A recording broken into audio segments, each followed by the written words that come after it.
C'était la vieille femme la plus terrifiante du village. Alors que la jeune femme s'apprêtait à fermer la porte, la vieille l'ouvrit soudain de force. Pris de panique, le garçon et sa sœur s'enfuirent en courant vers le jardin. C'est à ce moment-là que la vieille femme révéla sa véritable nature, elle se transforma sous leurs yeux en un monstre effrayant. Les enfants, cachés dans les hautes herbes, la regardaient, tremblants, alors que la créature se métamorphosait complètement. Mais cette vieille femme n'était pas un cas isolé. D'autres créatures comme elle, dissimulées sous des apparences humaines, rôdent dans le village la nuit. Elles se déplacent en groupe, parcourant chaque recoin du village, attendant le moment idéal pour massacrer quiconque oserait franchir le seuil de sa maison. Au matin, les rues sont jonchées de cadavres atrocement mutilés, les organes internes dévorés. Le shérif, épuisé par tant de carnage, ne supporte plus de voir ses compagnons mourir dans d'atroces souffrances. Il élabore alors un plan audacieux, puisque les monstres sortent de la forêt, peut-être qu'en suivant leur piste, il trouvera enfin la sortie de ce village maudit, ou peut-être même le repère, qu'il pourrait alors détruire. Résolu, il s'aventure dans la forêt, prenant soin de graver des marques sur les troncs pour retrouver son chemin. Mais après près de 6 heures de marche, il réalise, désespéré, qu'il tourne en rond. Peut-être sont-ils prisonniers d'une boucle sans fin,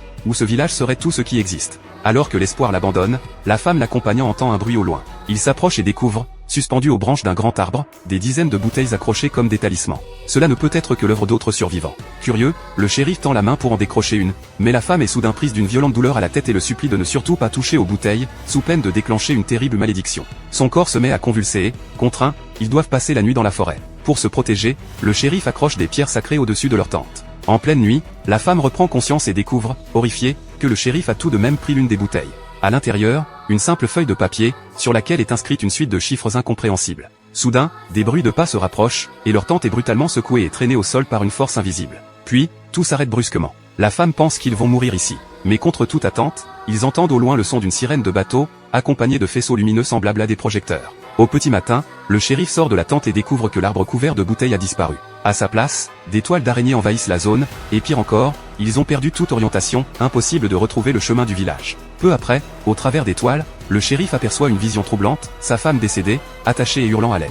En se rapprochant, il comprend qu'il s'agit d'une illusion. Lorsqu'il reprend ses esprits, il réalise que son corps est couvert de grosses araignées noires. Il les arrache frénétiquement, mais il est déjà empoisonné. Incapable d'avancer, il sait qu'il n'atteindra jamais le phare qu'ils aperçoivent au loin, dont la lumière semble avoir illuminé leur tente pendant la nuit. Le shérif est convaincu que toutes les réponses sur ce village se trouvent là-bas. Mais il est déjà trop affaibli, il ne peut plus respirer. C'est alors qu'un petit garçon vêtu de blanc apparaît et lui montre un arbre creux, lui indiquant d'y entrer s'il veut survivre. Le shérif s'exécuter, à l'instant suivant, se retrouve transporté dans un endroit totalement différent, un vieux puits étroit et sombre. La femme a disparu. Il comprend qu'il est désormais piégé, condamné à rester là pour toujours. Et le secret du village restera à jamais enfoui. Peut-être que la forêt elle-même, gouvernée par des forces surnaturelles, l'a empêché de découvrir une vérité qu'il n'aurait jamais dû approcher.